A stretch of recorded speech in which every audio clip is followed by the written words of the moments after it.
Ассалаумағалейкум ағайындар. Міне Еділбай мен Гисардың айырмашылығы осы. Еділбай қойының жүні сәл бұйралау болып келеді, ал Гисар қойының жүні сәл тегістеу болып келеді.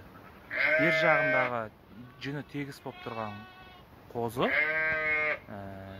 Гисар қойдың қозысы, егіз қозының сыңары, анау ар жағындағы Еділбай қойдың жалғыз туылған қозысы.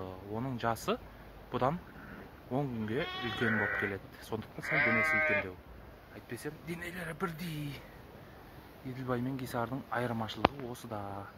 Міне байқасаңыздар болады.